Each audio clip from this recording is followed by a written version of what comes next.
Au Burkina Faso, des tirs ont brièvement résonné ce lundi dans la caserne de la garde présidentielle, pilier du pouvoir de l'ex-président Compaoré. La société civile et une partie des autorités réclament la dissolution de ce corps.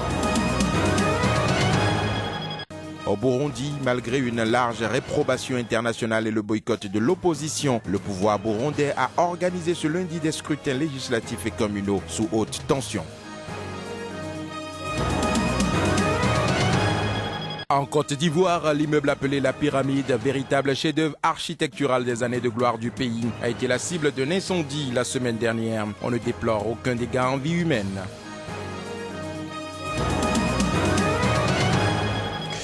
Nouveau rendez-vous de l'information sur Sika, mesdames et messieurs. Bonjour, nous démarrons ce journal par le Burkina Faso. Des tirs ont brièvement résonné ce lundi soir dans la caserne de la garde présidentielle, pilier du pouvoir de l'ex-président Blaise Compaoré. La société civile et une partie des autorités réclament la dissolution de ce corps d'armée. Ces tirs, qui ont duré quelques minutes, étaient liés à une manifestation de colère des soldats du régiment de sécurité présidentielle contre la convocation de leur chef à la gendarmerie ce lundi. 3 officiers, dont le patron de ce corps, ont été entendus ce lundi après des rumeurs selon lesquelles une action serait donc en cours d'être fomentée contre le Premier ministre Isaac Yakuba Zida à son retour d'un voyage officiel à Taïwan. Le calme est revenu, même si des patrouilles du RSP et de l'armée sillonnaient encore Ouaga 2000 vers minuit.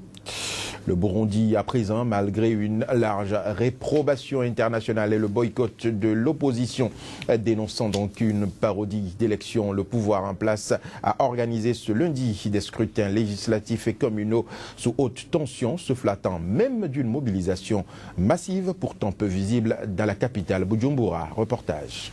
En fin de journée, à l'heure où les derniers bureaux de vote fermaient et commençaient à dépouiller, la commission électorale s'est dit incapable de donner une estimation de la participation, sans doute pas disponible avant mardi, et a annoncé que les résultats seraient connus d'ici 3 ou 4 jours.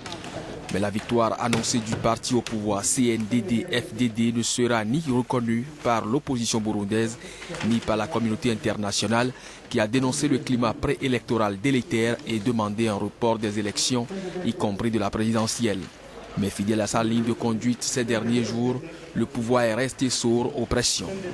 Et voilà, aujourd'hui, nous venons aussi d'effectuer un autre chantier qui est très important, qui montre que finalement la démocratie et le processus électoral prennent racine finalement au niveau des comportements, mais aussi au niveau de l'aspect politique du peuple burundais. Quelques 3 800 000 électeurs avaient été appelés à élire 100 députés, auxquels s'ajouteront 3 députés de l'ethnie Touare, ultra-minoritaire, et d'autres candidats cooptés sur les listes si les quotas prévus par la Constitution à l'Assemblée nationale, soit 60% de Hutus, qui constituent 85% de la population, 40% de Tutsis, soit 15% de la population, et 30% de femmes ne sont pas assurées. En début d'après-midi, la participation tournait entre 5 et 20 dans les centres de Tiemura anti-Nkurunziza, mais était bien plus élevée dans ce Kamenge 40% fief présidentiel où le chef de l'État accomplit son vote.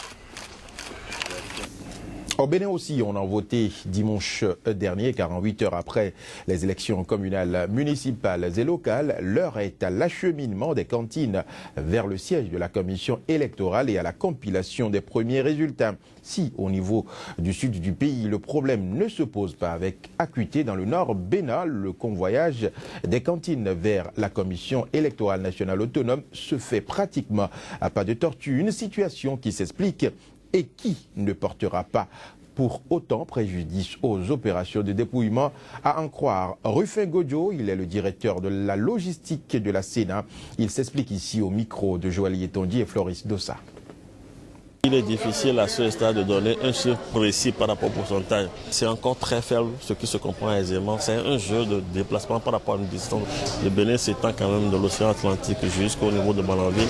Donc vous comprenez que par rapport aux distances, c'est au fur et à mesure que les cantines arrivent, celui qui est à Cotonou ou à Calavi a plus de facilité à rejoindre la Sierra que celui qui est à Kouandé, à Ouassé ou à Gbaïzou. La loi impose 24 heures pour que les coordonnateurs d'arrondissement amènent les cantines. Cela signifie qu'ils ont tous intérêt à faire diligence.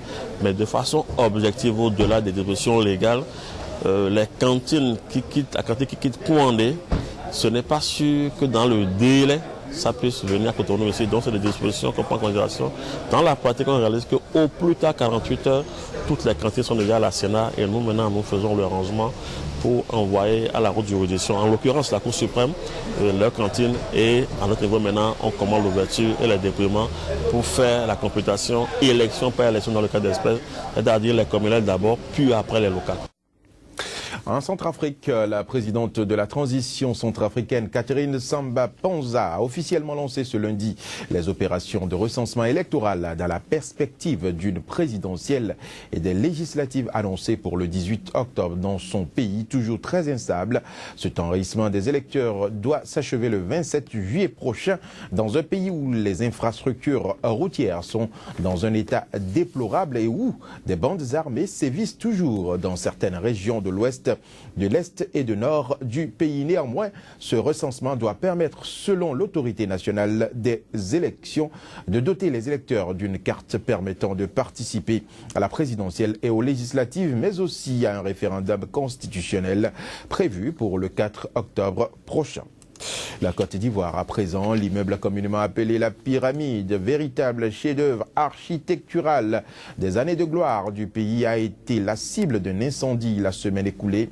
On ne déplore aucun dégât en vie humaine, mais le triste sort réservé à cet immeuble a longtemps été déploré par ses habitants. Abandonnée dans un état piteux, la pyramide du haut de ses 14 étages avait du mal à respirer. C'est un reportage signé Chris Pasterne Assemian qui était sur les lieux. Il est le correspondant de Sika à Abidjan. Un incendie qui défie la pluie au moment où Abidjan trempe sous des eaux. Le spectacle tout simplement était digne de l'élection d'un nouveau pape. Une fumée noire dans le ciel d'Abidjan, la nouvelle n'était pas bonne. Paraphrasant le vieux sage malien Amadou Mapateba, la pyramide qui brûle, c'est près d'un demi-siècle de l'histoire de la Côte d'Ivoire qui part en fumée.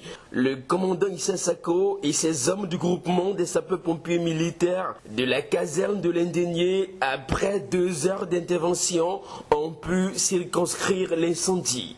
Construite en 1968 pour être achevée en 1973, ce bâtiment et tant d'autres bâtis à cette même époque ont donné au plateau, centre des affaires de la capitale économique, l'allure d'une véritable agglomération de type européenne. Et des décennies après, ce patrimoine de l'État ivoirien s'est gravement dégradé. En 2011, un programme de rénovation complète de la pyramide avait été annoncé par le gouvernement ivoirien. Aujourd'hui, dans certaines capitales africaines, il est facile de construire que d'entretenir, et pourtant ailleurs, des édifices plus que centenaires tiennent la chandelle et arborent une cure juvénile. La pyramide étouffée et rangée jusqu'à la gorge par la vétusté a enfin respiré, mais au bénéfice de quel préjudice ?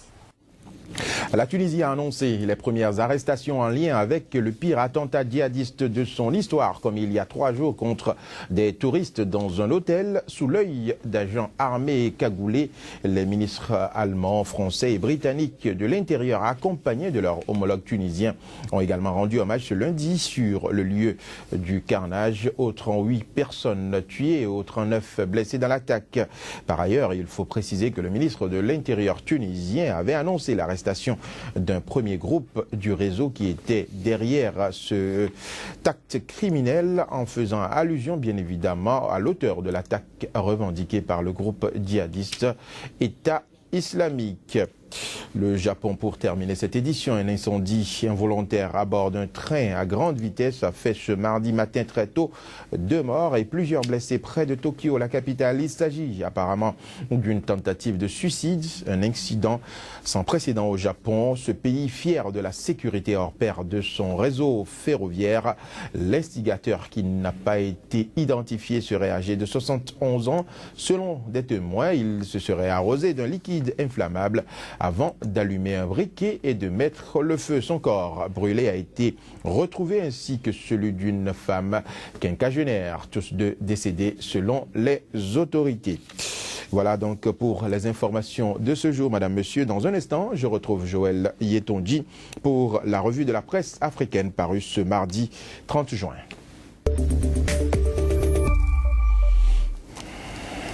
Une fois encore, bonjour et bienvenue à cette revue de presse africaine. Joël Yetonji, bonjour. Bonjour Joël et bonjour à tous. Nous allons démarrer donc cette revue par le Tchad. Le pays est de nouveau frappé et a fait les frais de son engagement dans la lutte contre Boko Haram.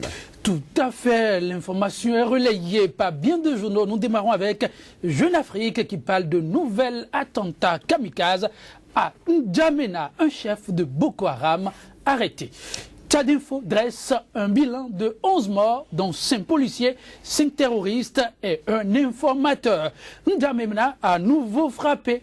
Tchad Pad souligne que de nouvelles mesures de sécurité ont été prises pour parer au plus pressé. Al-Wida Info de s'interroger qui sont ces cerveaux de Boko Haram arrêtés à l'issue de l'attaque de N'Djamena. Les réponses à découvrir à travers les colonnes de Al-Wida Info. Nous nous rendons à présent, Joël Yetonji, au Burundi. Les électeurs étaient effectivement aux urnes hier, le lundi passé donc. Les scrutins législatifs et municipaux ont bel et bien eu lieu. Tout à fait. Afrique, comme on parle de double scrutin sous tension. Les législatives et municipales, Iwassou décrire Bujumbura comme une ville fantôme. De peur de se faire attaquer, bien des électeurs n'ont pas effectué le déplacement. Africa Time rapporte que c'était un scrutin sans grande mobilisation. Les agents ont passé leur temps à humer l'air. Rendons-nous à présent, Joël Yetonji, si vous le permettez bien, en République démocratique du Congo, où le président Joseph Kabila s'oppose à tout report du calendrier électoral tel suggéré par l'opposition et le clergé. Congo Time relaie la nouvelle et parle du jusqu'au boutisme de Joseph Kabila. La preuve en est la convocation de la session extraordinaire au Parlement consacrée à l'examen et à l'adoption de la loi sur la répartition des sièges. L'État Afrique revient sur le dialogue national en RDC. Kabila ferme la porte à toute forme de médiation étrangère. Radio Okapi nuance non à la médiation étrangère, mais Joseph Kabila invite tous les Congolais au règlement pacifique de toute divergence politique à l'interne. Nous allons boucler à présent le tour des tabloïds et de la presse du continent africain de ce 30 juin par la Côte d'Ivoire. Joël Yetonji, une nouvelle chance a été donnée, accordée aux électeurs de ce pays qui n'ont pas encore pu retirer leur carte d'électeur ou qui n'ont pas pu se faire enrôler. C'est exact. Fraternité Matin parle de la commission électorale indépendante qui propose 2 semaines de prorogation. À sa une, le Patriote placade, révision de la liste électorale, encore 12 jours bien comptés pour s'enrôler. Les retardataires n'ont rien perdu. Tout autre sujet, avec l'Inter, après la sortie de Ouattara, le torchon brûle entre PDCI et RDR, la pomme de discorde, l'alternance en 2020. Soir Info parle de violents affrontements entre militants du RDR, toujours à la une de Soir Info au RHDP. Tout est mélangé. Bani croit toujours en ses chances. Nous allons décrocher le pouvoir. On l'espère bien pour eux. Madame, monsieur, ce sera donc tout pour cette revue de la presse africaine qui vient mettre donc terme à ce journal également. C'était le point de l'actualité sur le continent. L'information se poursuit sur Sika, la chaîne de l'actualité du continent noir en continu.